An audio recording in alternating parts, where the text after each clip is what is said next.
ಏನು ನಮ್ಮ ಬೆಂಗಳೂರು ಮತ್ತು ಮೈಸೂರಿನಲ್ಲಿ ವಿಶೇಷವಾಗಿ ದಸರಾ ಮಹೋತ್ಸವಕ್ಕೆ ನಮ್ಮ ಕರ್ನಾಟಕ ಮೊದಲಿನಿಂದಲೂ ಕೂಡ ಬಹಳ ಹೆಸರುವಾಸಿಯಾದಂಥ ಒಂದು ರಾಜ್ಯ ಆಗಿದೆ.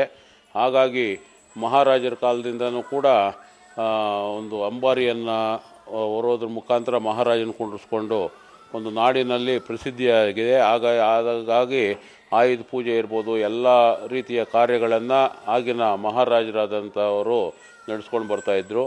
ಹಾಗಾಗಿ ಏನು ನಮ್ಮ ಬೆಂಗಳೂರಿನ ಜನತೆ ಮತ್ತು ಇಡೀ ಕರ್ನಾಟಕದ ಜನತೆಗೆ ದಸರಾ ಹಬ್ಬದ ಶುಭಾಶಯಗಳನ್ನ ಹೇಳ್ತೀನಿ. ಅದೇ ರೀತಿ ನನ್ನ ವಾರ್ಡಿನ ಜನಕ್ಕೆ ಮತ್ತು ಬೆಂಗಳೂರು ಜನಕ್ಕೆ ವಿಶೇಷವಾಗಿ ನಾನು ಮಹಾಪೌರನಾಗಿದ್ದಾಗಿಂದ ಒಳ್ಳೆಯ ಕೆಲಸ ಕಾರ್ಯಗಳನ್ನ ಮಾಡ್ಕೊಂಬಂದಿದ್ದೀನಿ. ಎಲ್ಲರಿಗೂ ಕೂಡ ದಸರಾ ಹಬ್ಬದ ಶುಭಾಶಯಗಳು. ಎಲ್ಲರೂ ಕೂಡ ಅವ್ರ ಜೀವನದಲ್ಲಿ ಸುಖಮಯವಾಗಿರಲಿ, ಶಾಂತಿ ಪ್ರಿಯರಾಗಿರಲಿ, ಹಾಗೆ ಕಾಲಕ್ಕೂ ಮಳೆ ಬೆಳೆ ಬರಲಿ, KRS ತುಂಬಿ ನಮ್ಮ ಬೆಂಗಳೂರು ನಗರಕ್ಕೆ ಕುಡಿಯೋ ನೀರನ್ನು ಒದಗಿಸುವಂತಾಗಲಿ ಅಂತ ನಾನು ಶುಭವನ್ನು ಕೋರ್ತಾ ಇದ್ದೀನಿ. ಈ ಒಂದು ದಸರಾ ಎಲ್ಲರಿಗೂ ಕೂಡ ಒಂದು ಬೆಳಕಾಗಿ ಪರಿಸ್ಥಿತಿ ಎಲ್ಲರ ಜೀವನದಲ್ಲೂ ಕೂಡ ಸುಖಮಯವಾಗಿರಲಿ ಅಂತ ಮತ್ತೊಮ್ಮೆ ನಾನು ಆಶಿಸ್ತಾ ಇದ್ದೀನಿ.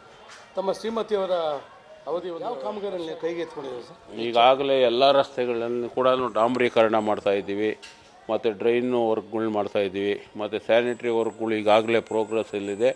ಅದು ಆದ ನಂತರ ಒಂದು 4-5 ರಸ್ತೆಗಳನ್ನು ಸ್ಯಾನಿಟ್ರಿ ವ್ಯವಸ್ಥೆಯನ್ನು ಮಾಡಬೇಕಾಗಿದೆ. ಮತ್ತು ಮರಗಳನ್ನ ಕೂಡ ಅನೇಕ ಜಾಗಗಳಲ್ಲಿ ಟ್ರಿಮ್ಮಿಂಗ್ ಮಾಡ್ತಾಯಿದ್ದೀವಿ. ಕೆಲವು ಮರಗಳನ್ನು ತೆಗೆಸ್ತಾಯಿದ್ದೀವಿ, ಕೆಲವು ಕಡೆ ಎಲ್ಲ ಗಿಡಗಳನ್ನು ಕೂಡ ನೆಟ್ಟಿದ್ದೀವಿ. ಸುಮಾರು ಒಂದು 450 ಗಿಡಗಳನ್ನು ನಾವು ನೆಟ್ಟು ಪೋಷಿಸ್ತಾ ಇದ್ದೀವಿ. ಈ ರೀತಿ ಮಿನಿ ವಾಟರ್ ಸ್ಕೀಮನ್ನು ಕೆಲವು ಕಡೆ ಮಾಡ್ತಾಯಿದ್ದೀವಿ. ಈ ರೀತಿ ಅಭಿವೃದ್ಧಿ ಕಾರ್ಯಗಳನ್ನು ನಾವು ಮಾಡಿಕೊಂಡು ಬರ್ತಾಯಿದ್ದೀವಿ. ಮುಂದಿನ ದಿನಗಳಲ್ಲಿ ಯಾವುದಕ್ಕೆ ಹೆಚ್ಚು ಆದ್ಯತೆ ಕೊಡ್ತೀರಾ? ಯಾವ ಕಾಮಗಾರಿಗಳಿಗೆ? ಮುಂದಿನ ದಿನದಲ್ಲಿ ಅಂದರೆ ರಸ್ತೆ ಡಾಂಬರೀಕರಣ ಇರ್ಬೋದು, ಮತ್ತು ಈಗಾಗಲೇ ರಿಂಗ್ ರಸ್ತೆಯಲ್ಲಿ ಸಿಗ್ನಲ್ ಫ್ರೀ ಕಾರಿಡಾರ್ ರಸ್ತೆಯನ್ನು ಕೂಡ ನಡೀತಾ ಇದೆ. ಅದು ನಮ್ಮ ಅವಧಿಯಲ್ಲಿ ಆದಂಥ ಒಂದು ಕೆಲಸ. ಅದು ಕೂಡ ಈಗ ಪೂರ್ಣಗೊಂಡ್ರೆ ಇನ್ನೂ 1.5-2 ವರ್ಷಗಳ ಕಾಲ ಒಂದು ಕಾಮಗಾರಿ ನಡೀತಾ ಇದೆ. ಹಾಗಾಗಿ ಮತ್ತು ಟೆಂಡರ್ ಶೂರ್ನಲ್ಲಿ 24ನೇ ಮುಖ್ಯ ರಸ್ತೆ ಮತ್ತು 11ನೇ ಮುಖ್ಯ ರಸ್ತೆ ನಡೀತಾ ಇದೆ. ಅದು ನಿಧಾನಗತಿಯಲ್ಲಿ ನಡೀತಾ ಇದೆ. ಅದು ಕೂಡ ಬೇಗ ತ್ವರಿತಗತಿಯಲ್ಲಾಗಲಿ ಅಂತ ನಾನು ತಿಳಿಸೋದಕ್ಕೆ ಬಯಸ್ತಾ ಇದ್ದೀನಿ. ಈ ರೀತಿ ಹಂತವಾಗಿ ಎಲ್ಲ ಕೆಲಸಗಳನ್ನು ಕೂಡ ನಾವು ಮಾಡಿಕೊಂಡು ಬರ್ತಾಯಿದ್ದೀವಿ.